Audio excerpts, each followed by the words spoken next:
everybody, Dan Illman here with the DRF race of the day for Saturday, July the 6th. We'll kick off the $1 pick six with race number 6 at Belmont at the Big A. It's the Grade 1 $750,000 Belmont Derby Invitational. These 3-year-olds will be going 1 mile and 3/16 on the turf.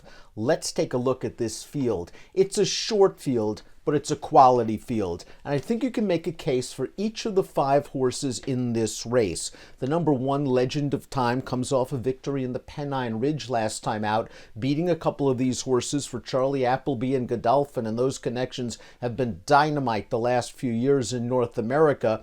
He came from last in that race. We'll see how the Timeform US pace projector expects this race to be run. And I would think this pace isn't going to be very fast. After all, there are only 5 of them. Trickery was up close to a solid pace last time out in the Penn Mile, is stretching out in distance, and I would expect him to be forward, as well as the 2 White Palomino, who set the pace in the Pennine Ridge last time out before just missing to Legend of Time.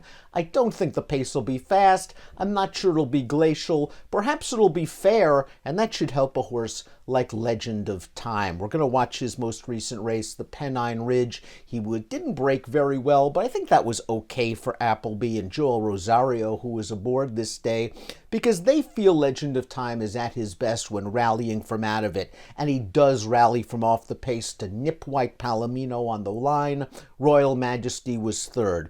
Legend of Time was a stakes winner in Dubai earlier this year, and in his seasonal debut at Churchill Downs, he caught a pretty tough field in the Grade 2 American Turf. I know he was beaten by Trickery that day, but he seemed very keyed up and aggressive. Maybe that big crowd kind of got him jazzed up, and he went right to the lead, pressed the pace on the outside, and tired. I think he's better coming from off the pace, and I expect that sort of trip once again on Saturday. White Palomino did some good things in the Pennine Ridge. I realize he was beaten at the very end of that race, but it was only his 3rd lifetime start for trainer Chad Brown, and he just might be getting better with each and every start. No real excuses because he made the lead and it was a fair pace and he just got nipped. But maybe this time around he'll sit just off of Trickery if that horse wants to go to the front. White Palomino is a horse with more of a grinding style. I think 1 mile and 3/16 is going to be okay for him, and he should be in the thick of things when the field turns for home.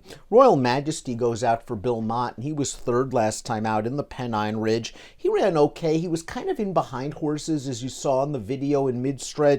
Came with a solid run. This horse won 2 of his 3 prior starts. Distance, I think, is going to be okay for Royal Majesty as well. And at least last time out, he showed he can be pace adaptable. In his prior 3 starts, he rallied from well off of the pace.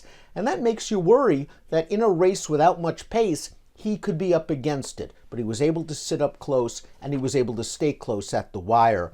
Trickery is the number 4. We're going to watch his effort in the Penn Mile, coming off that upset victory over Legend of Time in the American Turf. Now, he pushed a very fast pace here. They went 23. Those fractions are solid, and he was just able to miss by a neck. A game effort for Trickery, and the winner of that race is no joke. He came back to run 2nd in the American Derby with an 88 Beyer speed figure. Trickery is a horse with good speed, as we've said. The distance is a little bit of a question mark here. Could he get the lead and back down the fractions? That would really be to his advantage, and then hopefully he could sprint on home for a trainer, Graham Motion, that has been on absolute fire over the last few months. Endlessly is the number 5, and I really think he's the key to the race. They tried him in the Kentucky Derby last time out for his dirt debut. He doesn't have a lot of speed. He got some dirt kicked in his face, and he only passed a few tired horses in the stretch.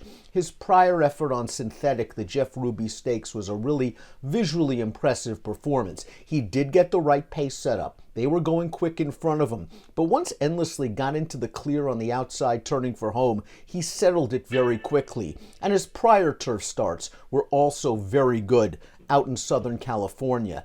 Endlessly doesn't have a lot of speed. maybe he's the one that would be compromised if this pace is very slow. But I do think he has a bit of an underrated kick, and I know Michael McCarthy's been wanting to get him back onto turf for some time now. Before we take a look at my top selections, please click the subscribe button on the Daily Racing Form YouTube channel for the latest DRF videos. Top pick time for the Belmont Derby. I think Endlessly's really going to appreciate getting back to turf, and perhaps he can come over the top of these with a strong late kick. I'll go with Endlessly in the Belmont Derby on a really nice Saturday card at Belmont at the Big A. Good luck.